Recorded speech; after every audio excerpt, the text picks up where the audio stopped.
comme les autres. Richard Martin. Cube Radio. Bonjour, bon jeudi. Merci d'écouter Cube Radio. Vous devez absolument lire le texte de Joseph Facal aujourd'hui.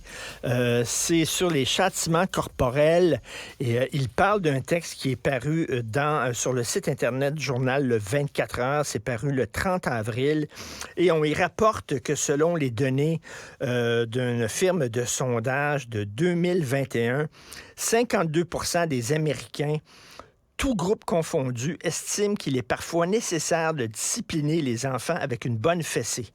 52% des Américains croient que de temps en temps, tu as besoin de donner la fessée à ton enfant.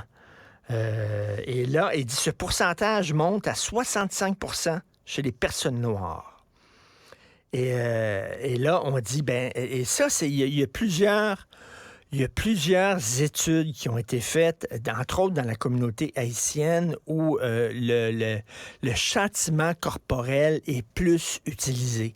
Que ça fait partie, peut-être, certains diraient, de leur culture, on en reparlera. Et là, il y a une psychologue, une psychologue américaine qui est interviewée dans l'article du 24 heures, puis elle dit, ben oui, les Noirs, ils ont tendance à utiliser plus le châtiment corporel. Pourquoi? Ben, c'est parce que les Noirs, historiquement, étaient esclaves et se faisaient battre par leurs maîtres blancs. Donc, c'est pour ça que lorsque ces Noirs-là avaient des enfants, ils les battaient pour endurcir les enfants, pour que lorsque les enfants vont être en âge de travailler comme esclaves, bien, ils sont habitués à se faire battre par le maître blanc. Alors là, Joseph, il dit, ben c'est sûr, ben voilà, ben oui, c'est sûr. Alors, si il y a une majorité de Noirs, ce sondage-là qui disent le châtiment corporel, c'est bon, c'est à cause des Blancs.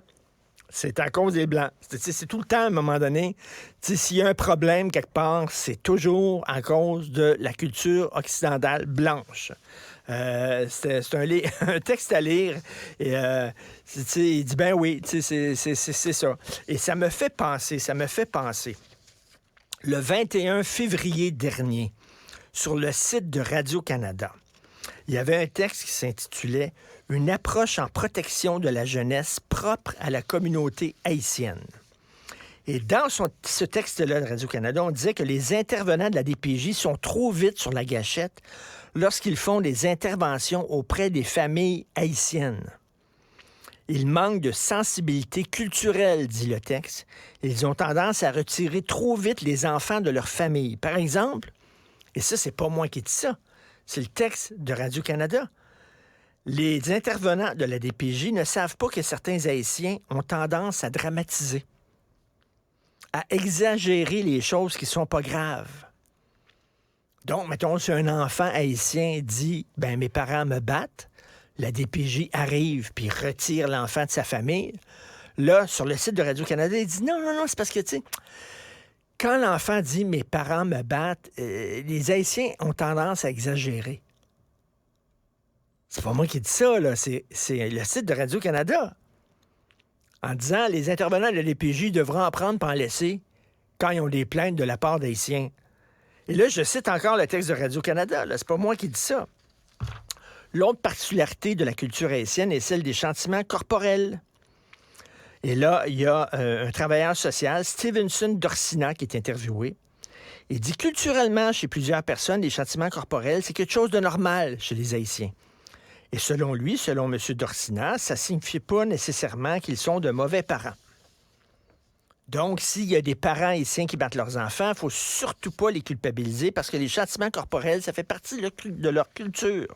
Souvenez-vous, en 1994, il y a un homme d'origine algérienne qui a été accusé d'avoir agressé sexuellement sa belle-fille de 9 ans sur une période de 2 ans et demi.